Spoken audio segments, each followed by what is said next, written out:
We are standing on a razor's edge. It's October 2025, and the world is watching a failed state implode just south of our border. Venezuela, under the crumbling regime of Nicolás Maduro, isn't just in crisis. It's a geopolitical black hole. We're talking about a nation that saw 7 million of its own citizens flee since 2014, a humanitarian exodus that dwarfs almost any other in modern history. We're talking about an economy so shattered that its inflation hit a staggering 1,000,000% back in 2018, and it has only gotten worse. The 2024 election was universally decried as a sham, a complete joke.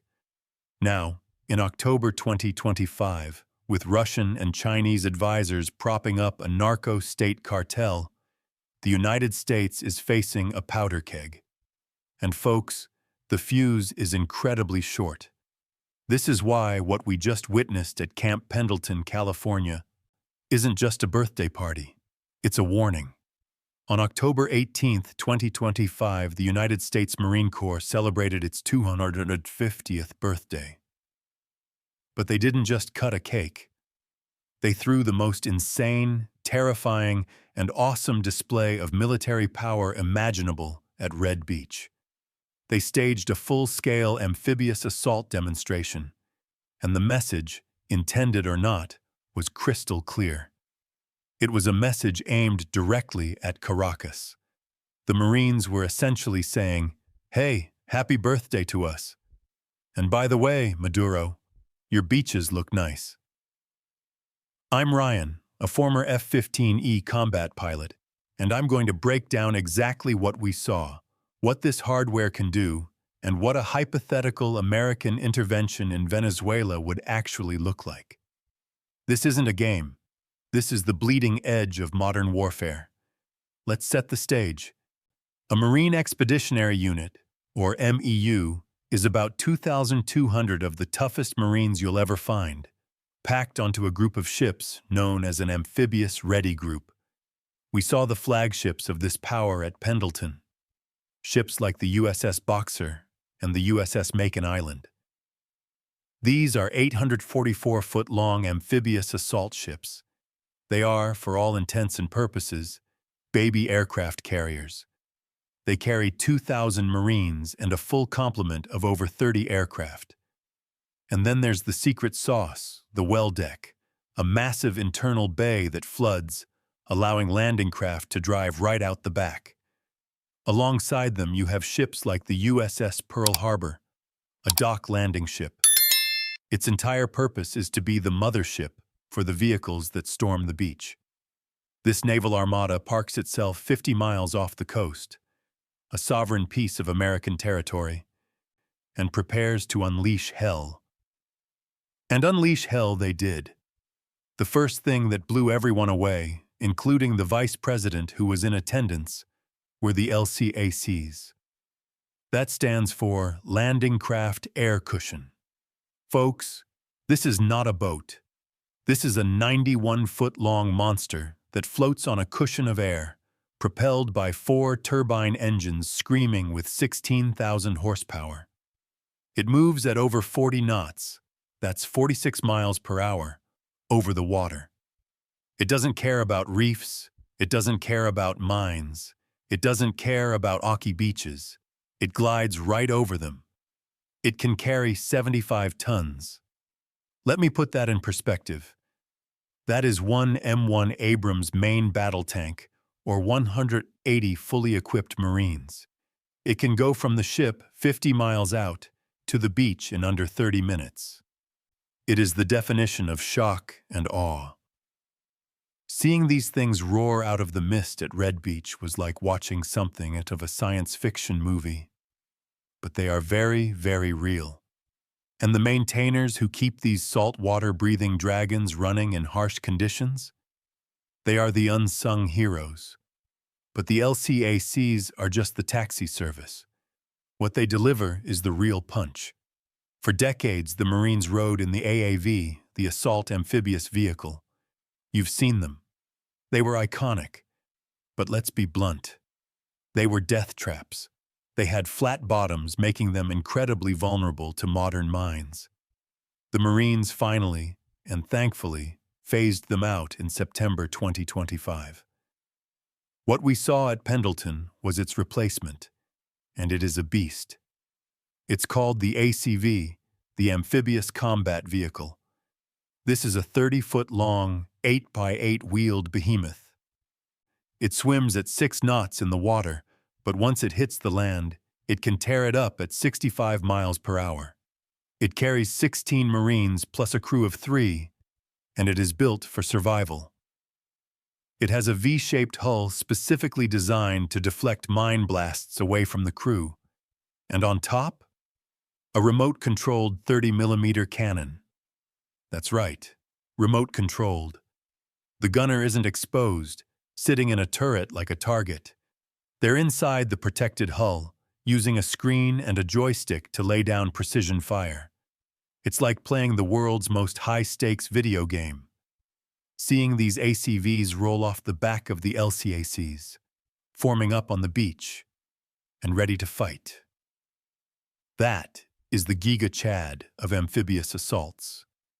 That right there is how you take a beach in 2025. But taking the beach is one thing. You have to own the sky. And this is where my world, the world of air power, comes in. This is where the MEU becomes an unstoppable force. The star of the show, the quarterback of the entire operation, is the F-35B Lightning II.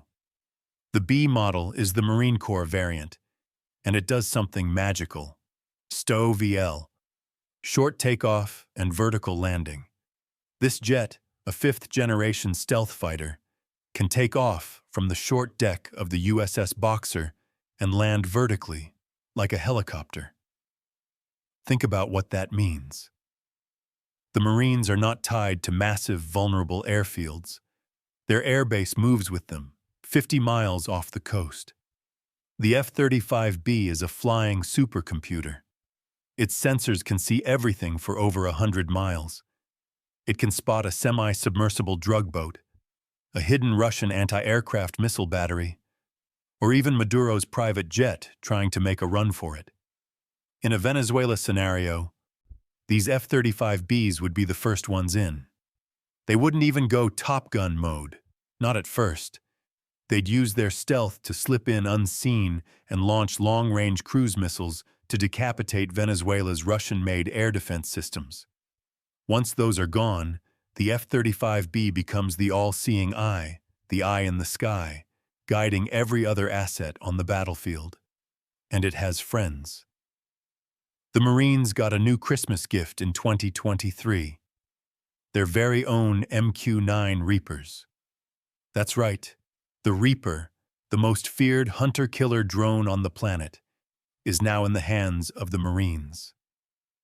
Flown by squadrons like VMU-3, these drones will be cruising at 15,000 feet, loaded with Hellfire missiles.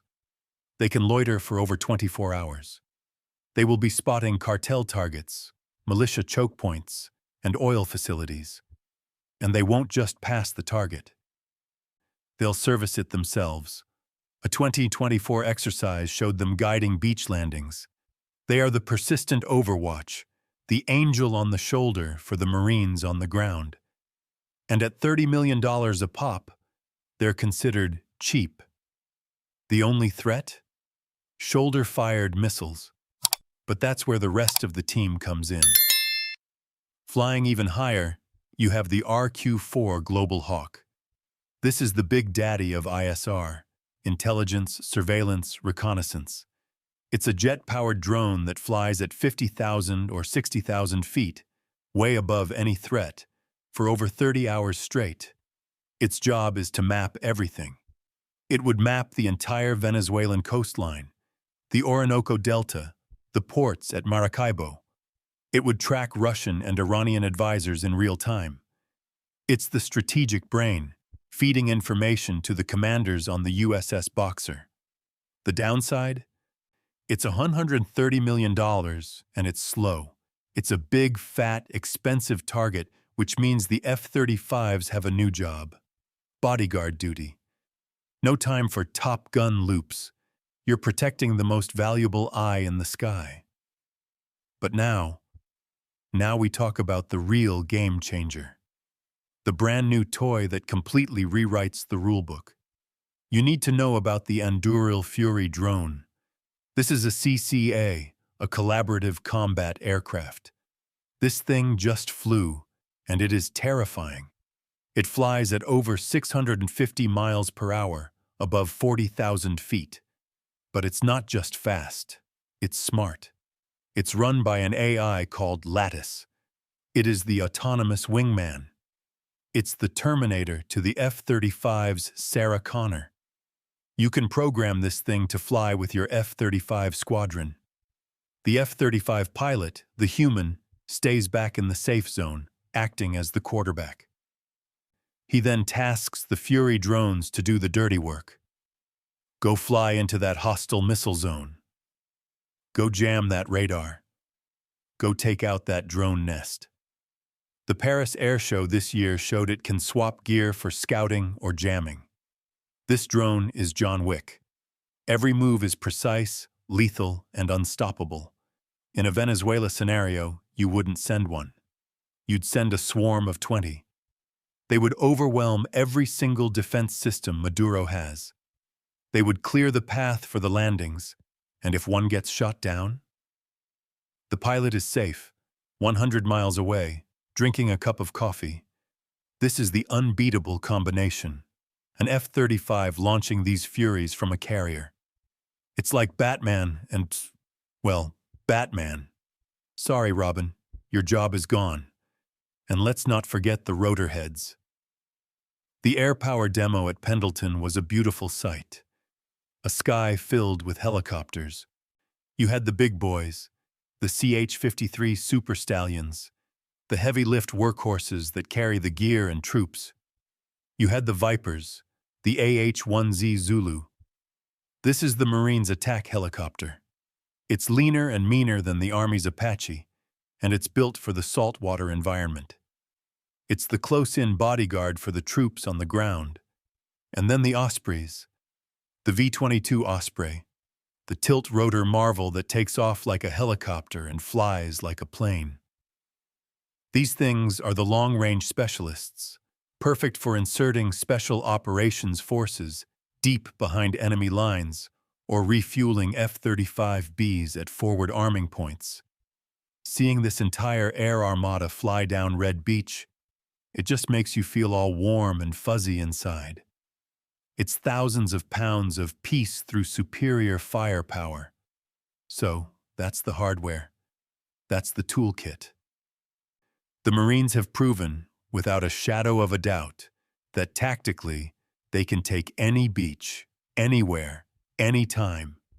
The 2,200 Marines of the MEU are a self-contained wrecking ball. But now, for the question you all came for. Could they, should they, use this force to invade Venezuela? Let's break down the two hypothetical scenarios that are absolutely being wargamed in the Pentagon right now. First, you have the big one, the full-scale amphibious landing, the shock and awe 2.0. This is the Hollywood movie scenario. Picture it. A beautiful sunny morning off the coast of La Guaira, the main port just 20 miles from the capital of Caracas. The USS Boxer, Makin Island, and Pearl Harbor are parked 50 miles out, surrounded by destroyers and submarines. High above, at 50,000 feet, global hawks are already mapping escape routes. The attack begins. 16 F-35Bs launch from the Boxer, stealthily slipping past coastal radar. They fire long-range missiles, obliterating Maduro's Russian S-300 missile sites. Almost simultaneously, MQ-9 Reapers at 15,000 feet are already firing hellfires, taking out militia lookouts and torching coastal convoys. Then, the swarm hits. 20 Anduril Fury drones flying at Mach 8 overwhelm the remaining defenses. They jam radars, they hunt for launchers, and one, having expended its weapons, sacrifices itself in a kamikaze dive straight into a command bunker. The way is clear. From the well decks of the Pearl Harbor and Boxer, 12 LCACs hit the water, screaming towards the beach at 40 knots. They hit the sand and don't stop, gliding inland. The ramps drop, and the new ACVs roll out, their 30mm cannons already blasting Venezuelan National Guard bunkers. By midday, the Marines have secured the port of La Guaira. Heavy-lift Stallion helicopters begin pushing towards Caracas. It looks like a flawless victory. But here's the rub. This is the part the movie leaves out. The fight for the beach is easy. The fight after the beach is the nightmare. You're not just fighting a ragtag militia. You're fighting in a dense urban environment of millions, against fighters funded by narco dollars and, most importantly, likely advised by Russian Spetsnaz and Chinese special forces who are already in the country. A full invasion turns into a long, bloody, costly occupation. You've just kicked a hornet's nest. Polls show 60% of Americans are not on board for another multi-hundred-billion-dollar quagmire. The full invasion is sexy. It's decisive, but it's dumb. It's using a sledgehammer to perform brain surgery. This brings us to scenario 2, the one that's far more likely, far smarter, and far more terrifying. This is the wedding crashers approach. You don't take over the party, you just crash it, get what you want, and get out.